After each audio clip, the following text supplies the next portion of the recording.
new normal ya, artinya kita hidup normal seperti hidup normal tapi hidup baru, jadi menggunakan masker. Jadi manapun kita pergi berada, kita harus dihimbau untuk menggunakan masker. Karena apa saudara? Kita nggak boleh main-main. Kalau kita lihat orang yang meninggal itu bukan sedikit. Di Amerika 100.000 lebih. Jadi seluruh dunia yang meninggal sudah 300.000 lebih. Yang sudah terpapar di Amerika sekitar 1 juta lebih. Di Indonesia 28 atau 23 ribu yang meninggal 1.000 lebih. Dan di Batam ibadah seperti ini orang bisa terpapar karena lalai menggunakan masker. Jadi kita tetap menggunakan masker ya. Cuci tangan itulah himbauan pemerintah. Kita punya iman, tapi hikmat juga dikasih. Amin. Hikmat juga dikasih. Kalau tahu-tahu lubang, kenapa kita mau jalan masuk ke dalam lubang? Iya kan? Sudah tahu-tahu pernah masuk ke situ, mau jalan lagi ke situ. Nah, jadi inilah hikmat yang perlu kita pahami bersama, yang perlu kita jalani. Baik saudara, kita akan masuk dalam firman Tuhan pada pagi hari ini. Luar biasa ya, hari hampir 3 bulan ya, 2 bulan lebih ya, hampir 3 bulan kita tidak bisa ibadah bersama seperti ini. Tapi kita bersyukur kita diberi kelonggaran oleh pemerintah dengan catatan kita harus mengikuti protokol kesehatan ya. Gimana jauh-jauh lah 1 meter, ini kan 1 meter, boleh 1 meter ya. Ya. Jadi ibu suami istri berjauhan kalau di ibadah, tapi kalau di rumah ya itu urusan sendiri.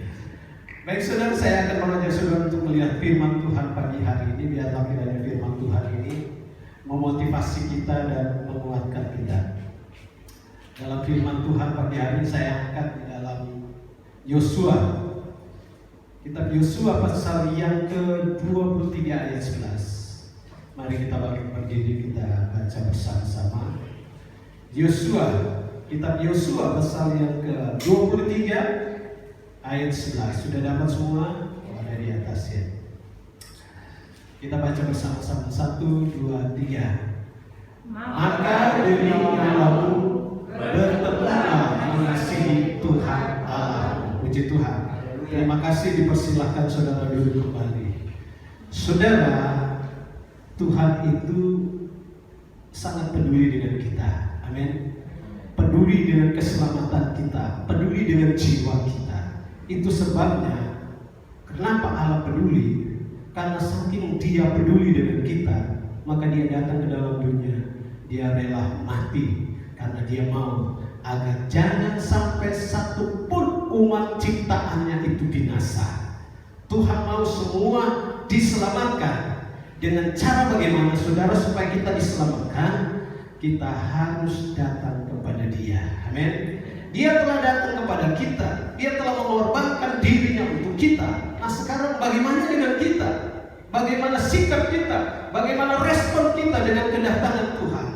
Tuhan mau supaya kita mau datang kepada Dia kalau kita mau selamat. Amin. Di dalam ayat pembacaan kita ini adalah ungkapan dari seorang pemimpin Israel yang namanya Yosua. Kata-kata ini diucapkan oleh Yosua ketika bangsa Israel sudah berada di tanah perjanjian, sudah di tanah yang diberikan oleh Tuhan. Mereka sudah hidup di sana bertahun-tahun di bawah kepemimpinan oleh Yosua. Yosua mengucapkan kata-kata ini ketika usianya sudah senja dan saat waktu-waktunya dia mau meninggalkan dunia ini. Kalau saudara baca di dalam ayat yang ke-14 dikatakan begini. Maka sekarang sebentar lagi aku akan menempuh jalan hidup yang fana. Jadi jalan hidup yang fana. Apa itu jalan hidup yang fana? Sebentar lagi dia akan tinggalkan dunia ini dan dia akan pergi ke tempat yang disediakan oleh Allah untuk selama-lamanya, yaitu surga. Namun ada sebuah nasihat yang diberikan oleh Yosua buat bangsa Israel, yaitu di dalam ayat yang ke-20, ayat yang ke-11 pasal 23. Maka demi nyawamu bertekunlah mengasihi Tuhan. Saudara, Yosua mengajak bangsa ini, demi nyawamu, demi keselamatanmu, bertekunlah mencari Tuhan, karena hanya Tuhanlah yang dapat menyelamatkan jiwa kita. Amin. Siapa yang dapat menyelamatkan kita? Harta kekayaan kita itu tidak bisa menyelamatkan kita. Saya ingat ada seorang kaya, seorang pengacara terkenal, saya tidak sebut namanya. Hidupnya jadi tidak nyaman, harta kekayaan, mobil-mobil mewah dia taruh dipakai. Dia bilang, buat apa ini mobil-mobil mewah? Kemudian dia beli obat sebanyak-banyaknya. Untuk apa? Untuk menangkal yang namanya virus corona. Ya, corona lagi cari-cari mangsa, saudara. Mencari mangsa yang dapat ditelannya, yang dapat diterkamnya. Yang bisa dia terkam adalah orang-orang yang tidak punya iman. Orang percaya tapi tidak beriman. Maksud beriman di sini, iman itu adalah iman yang disertai dengan perbuatan. Banyak orang beriman, banyak orang percaya tapi tidak beriman. Imannya tidak disertai dengan perbuatan. Perbuatan apa? Tidak mau melakukan apa yang Tuhan minta, tidak mau datang dengan sungguh-sungguh kepada Tuhan. Maka di ayat tadi katakan, demi nyawamu bertekunlah mengasihi Tuhan. Saudara, selama orang Israel bertekun mencari Tuhan, tidak ada satupun bangsa di bumi ini yang bisa menghancurkan dia. Selama mereka hidup dengan Tuhan, tidak ada satupun kekuatan dunia ini yang bisa menghancurkan mereka. Sehebat-hebatnya Amerika tidak bisa menghancurkan Israel. Sehebat-hebatnya Rusia tidak bisa menghancurkan Israel. Sehebat-hebatnya bangsa-bangsa di sekitar Israel tidak bisa menghancurkan mereka selama mereka ada bersama dengan Tuhan. Amin. Selama mereka mengandalkan Tuhan, tidak ada satupun bangsa yang bisa menghancurkan mereka, karena ada Tuhan bersama dengan mereka. Israel adalah gambaran milik Tuhan, kepunyaan Tuhan, bangsa pilihan Tuhan. Dalam Petrus katakan, kita yang tadinya bukan Israel, kita dikatakan Israel rohani, bangsa pilihan Allah. Amin. Jadi selama Tuhan ada bersama kita, tidak ada satupun kekuatan di dunia ini yang bisa menghancurkan kita, karena Tuhan ada bersama dengan kita. Tapi begitu kita meninggalkan Tuhan, bangsa Israel begitu mereka meninggalkan Tuhan, apa yang mereka alami, saudara? Mereka dihancurkan, sehingga banyak orang-orang Yahudi harus pergi keluar dari Israel.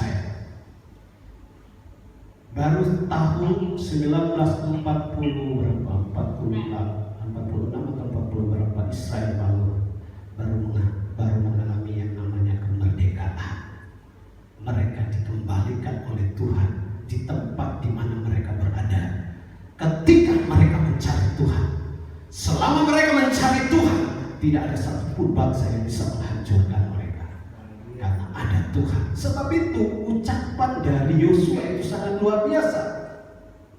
Bertekunlah mengasihi Tuhan. Kalau kamu mau hidup demi nyawamu, bertekunlah mencari Tuhan, mengasihi Tuhan. Amin. Tidak ada amin. Maaf saya, karena catatan saya di sini saya harus lihat-lihat.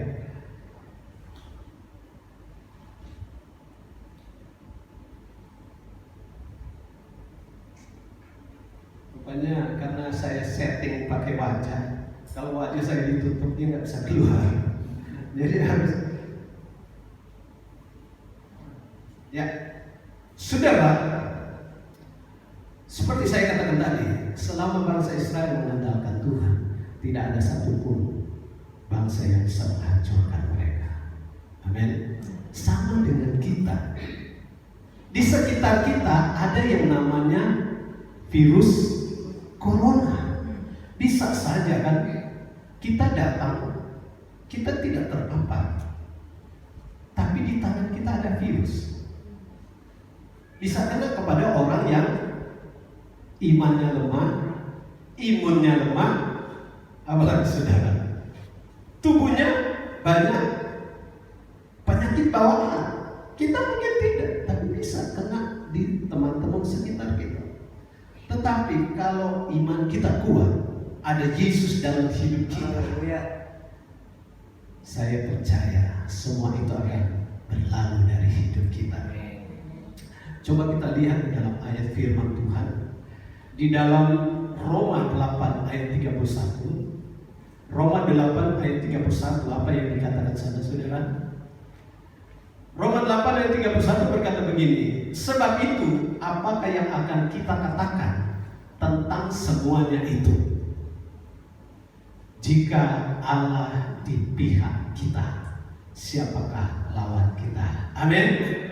Jadi kalau Allah di pihak kita, Tuhan bersama dengan kita, tidak ada satupun makhluk di bumi ini yang dapat menghancurkan kita. Kalau Tuhan ada bersama dengan kita. Amin. Jadi judulnya adalah kita harus datang bertekun mengasihi Tuhan, supaya Tuhan ada bersama dengan kita. Di dalam kitab Injil Yohanes pasal yang ke-14 ayat 23, Injil Yohanes pasal yang ke-14 ayat yang ke-23 berkata begini, jawab Yesus, jika seorang mengasihi aku, ia akan menuruti firman-Ku. Inilah iman yang disertai dengan perbuatan.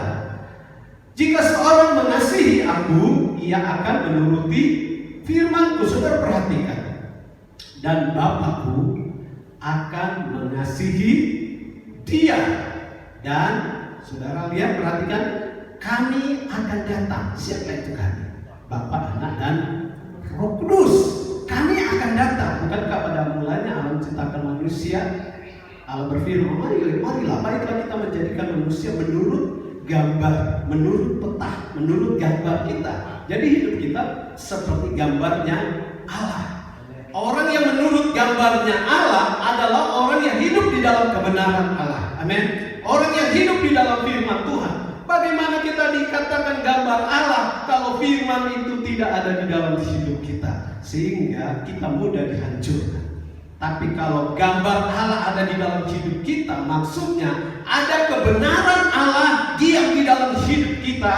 Saya percaya seperti apa kata ayat tadi. Dan dia, coba baca lagi dari pertama. Jawab Yesus, jika seorang mengasihi aku, ia akan menuruti firman-Ku, dan Bapakku akan mengasihi dia, dan kami akan datang kepadanya. Dan apa saudara? Dia bersama-sama dengan dia. Kalau Tuhan bersama dengan kita, dia bersama kita, kebenaran Allah ada dalam hidup kita, maka inilah yang dinamakan gambarnya Allah. Amin. Gambarnya Allah. Kalau gambarnya Allah, tidak ada satupun yang dapat menghancurkan. Kalau Allah di pihak kita, siapa lawan kita, kata firman Tuhan. Amin. Tapi pada akhir-akhir seperti ini, saudara, masa-masa yang sukar, Alkitab katakan bahwa kasih manusia akan menjadi dingin, menjadi tawar. Kasihnya kepada Tuhan. Coba kita lihat di dalam kitab Wahyu. Dalam kitab Wahyu pasal yang kedua, Wahyu pasal yang kedua, kita lihat jemaat yang ada di Efesus. Jemaat ini adalah jemaat yang semangat di dalam Tuhan. Kalau kita baca mulai ayat yang ayat yang pertama, coba dibukakan. Ayat pertama, 2 dan 3 disebutkan. Tuliskanlah kepada malaikat jemaat di Efesus, inilah firman dari Dia yang memegang ketujuh bintang itu. Di tangan kanannya, di tangan kanan Tuhan dan berjalan di antara ketujuh kaki Dia emas itu. Ayat 2. Aku tahu, ini Tuhan bicara tentang kepada jemaat yang ada di Efesus. Aku tahu segala pekerjaanmu, baik jeripayamu maupun ketekunanmu. Luar biasa jemaat ini. Tuhan tahu bagaimana jeripaya mereka dalam Tuhan, ketekunan mereka di dalam Tuhan. Aku tahu bahwa engkau tidak dapat sabar terhadap orang-orang jahat, bahwa engkau telah mencobai mereka yang menyebut dirinya rasul, tetapi yang sebenarnya tidak demikian, bahwa engkau telah mendapati mereka pendusta. Ayat seterusnya 3. Dan engkau tetap sabar dan menderita oleh karena namaku, dan engkau tidak mengenal lelah. Luar biasa semangatnya jemaat yang ada di Efesus. Ayat 4. Namun demikian, coba perhatikan, aku mencela engkau karena apa saudara? Engkau telah meninggalkan kasihmu yang semula. Inilah persoalan. Semangat kita di dalam Tuhan oke, ada, tetapi kasih kepada Tuhan itulah yang Tuhan butuhkan dalam hidup kita. Amin. Orang kelihatan semangat ke gereja, tetapi sebenarnya kasih kepada Tuhan itu tidak ada. Dia manipulasi dengan sikapnya saja. Datang ke gereja pakai baju rapi dan seterusnya, tetapi pada dasarnya sebenarnya dia tidak mengasihi Tuhan. Ini yang Tuhan celah kepada bangsa, kepada jemaat yang ada di Efesus. Meninggalkan kasih semulanya kepada Tuhan, kasihnya kepada Tuhan, itulah yang Tuhan butuhkan, yaitu kasih tanpa pamrih.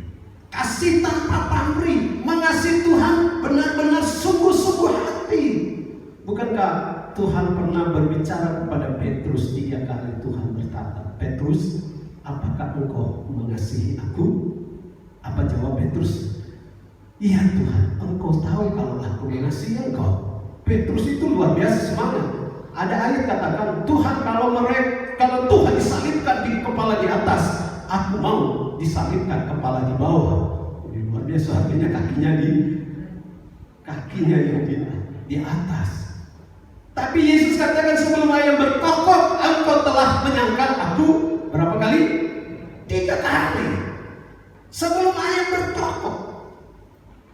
Jadi di sini kita lihat kasihnya yang Tuhan butuhkan kepada Petrus. Kasih. Nyatakan kasihmu di dalam pelayanan. Gembalakanlah domba-dombaku. Nyatakan kasihmu dalam pelayanan. Jadi kasih dari Allah itu tetap ada. Dia melayani bukan karena membutuhkan sesuatu, bukan karena pingin kaya. Banyak kan orang mau melayani Tuhan hanya karena, maaf ya, saya bukan menceritakan kelemahan, tapi bukti, kenyataan dan membuktikan. Banyak orang mau melayani hanya karena pertama pamer, pingin kalau saya itu pelayan. Mungkin keras firman Tuhan hari ini ya, keras enggak? Saya percaya jemaat Tuhan ini akan kuat. Amin. Kalau mudah tersinggung lebih baik keluar, karena panas telinganya pasti. Firman Tuhan ini panas saudara. Tapi ini harus disampaikan, amin, supaya kita kuat di dalam Tuhan. Ini belum apa-apa Tuhan mulai izinkan saudara masa-masa yang sukar. Nah, kalau masa-masa yang sukar sedang terjadi, maka orang mulai akan kehilangan kasih kepada Tuhan. Selain kasih kepada Tuhan akan hilang, kasih kepada sesama manusia akan hilang. Kasih kepada istri akan hilang, semua akan hilang. Oh, haleluya. Ada sukacita. Luar biasa jemaat Tuhan di sini. Tetap kuat. Amin. Demi nyawamu kata Alkitab, apa saudara? Bertekunlah mengasihi Tuhan. Jangan sampai kasih kita kepada Tuhan itu hilang. Tetap bertekun apapun yang kita alami. Apa hari-hari ini saudara kita mulai kehilangan beras, mulai kekurangan. Memang kalau di dalam kalau kita pahami, kita pelajari, pada akhirnya akan datang masa yang sukar. Kemudian kesulitan akan terjadi. Secupak gandum sedinar harganya. Gaji sehari cuma bisa beli secupak gandum. Secupak itu setengah liter. Kalau bicara ukuran cupak itu setengah liter. Setengah liter kalau berapa orang? 5 orang di dalam keluarga, setengah liter cukup nggak? Masih mungkin bisa. Dipaksakan untuk kenyang. Dan kemudian lampau belum dihitung, beli minyak, beli gas, mana cukup sudah? Tidak akan cukup. Kesukaran akan terjadi. Tetapi jangan rusakkan minyak dan anggur, kata firman Tuhan. Artinya apa? Minyak dan anggur itu bicara tentang urapan Tuhan. Anggur bicara tentang kesukaan. Amin. Kesukaan di dalam Tuhan itu jangan sampai hilang. Habakuk katakan apa, saudara? Dikatakan di dalam Habakuk, sekalipun pohon ara tidak berbunga, pohon anggur tidak berbuah, pohon zaitun mengecewakan. Kemudian apa lagi? Sapi dan lembu dan sapi, lembu dan kambing domba tidak ada di dalam kandang. Artinya apa? Sudah minggat semua, nggak ada makanan. Namun Habakuk katakan, aku tetap beria-ria di dalam Tuhan. Amin. Kesulitan boleh datang, masa yang sukar boleh datang, tapi jangan sampai kita kehilangan kasih kepada Tuhan. Amin. Jangan sampai kasih itu hilang. Karena kalau kasih itu hilang, tidak usah kekuatan besar datang kepada kita, kekuatan kecil pun itu bisa menghancurkan kita. Jangankan tunggu orang lain yang menghancurkan kita, diri kita sendiri pun bisa menghancurkan kita. Amin. Negara superpower Amerika, tidak ada bangsa yang berani melawan dia, karena semakin canggihnya bangsa ini dengan alat teknologi. Tapi siapa yang menghancurkan dia, saudara? Dia sendiri. Kerusuhan di mana-mana hari-hari ini, ya kan? Bukan bangsa lain yang datang menghancurkan dia, tapi bangsanya sendiri. Orang-orang yang ada di dalam dirinya sendiri, di dalam bangsanya sendiri yang akan menghancurkan dia. Demikian juga sebuah contoh. Kalau Tuhan tidak ada di dalam hidup kita, kasih kita kepada Tuhan itu hilang, maka yang menghancurkan diri kita sendiri adalah siapa, saudara? Bisa diri kita sendiri. Iya apa tidak? Kalau orang sudah kehilangan iman, kehilangan kepercayaan, dia stres. Stres ini akan berputar-putar dalam dirinya, sehingga ada status lucu. Bisa juga sih orang bisa juga menggelitik ya. Orang gila itu katanya makan sembarangan, ambil makan di sampah, ya kan? Enggak cuci tangan, enggak cuci muka, apalagi saudara? Apa saja dilakukan, kotor-kotor, sampah-sampah dihajar, tapi enggak pernah kena corona. Justru orang-orang sehat sudah tutup rapat-rapat, cuci muka, cuci tangan. Akhirnya kata status itu, justru orang sehat jadi gila sekarang, berusaha untuk menutupi semua, takut akan mati. Iya kan? Benar juga sih. Tapi saya percaya kalau Tuhan ada di dalam hidup kita, pikiran kita sehat, amin. Jiwa kita sehat, karena yang memberi kesehatan buat kita adalah Tuhan. Kalau Tuhan cabut kesehatan kita, jiwa sudah tidak sehat. Itu yang bahaya kalau jiwa sudah tidak sehat. Ngomong-ngomong di jalan itu jiwa sudah tidak sehat. Tapi saya percaya di sini semua sehat semua. Amin. Haleluya. Ada sukacita. Bertekunlah mengasihi Tuhan. Demi nyawamu bertekunlah mengasihi Tuhan. Aku mencela engkau karena engkau telah meninggalkan kasih mula-mula. Itulah yang dialami oleh jemaat Efesus. Semangat tidak jadi ukuran, tapi kalau ada kasih Tuhan dalam hidup kita, segala masalah itu kita dapat terobosi. Amin. Segala persoalan itu akan pergi dari kita. seperti contoh bangsa Israel. Ketika mereka bertekun kepada Tuhan, mengasihi Tuhan, maka Tuhan ada bersama dengan mereka. Selama kepemimpinan Yosua, tidak ada satupun bangsa yang bisa menghancurkan bangsa Israel. Tapi ketika Yosua meninggal, pimpinan-pimpinan lain tidak tekun mencari Tuhan, mereka justru dihancurkan oleh bangsa-bangsa lain. Jangan sampai hal ini terjadi dalam hidup kita. Mari kita mau tetap bertekun mengasihi Tuhan. Tuhan Yesus lebih dulu mengasihi kita. Amin. Kasihnya tidak setengah-setengah, tapi dia mati buat kita. Apa yang harus kita lakukan buat Tuhan? Kita mau tunjukkan bahwa saya mengasihi Tuhan, apapun yang saya alami. Puji Tuhan, demikianlah firman Tuhan pagi hari ini kiranya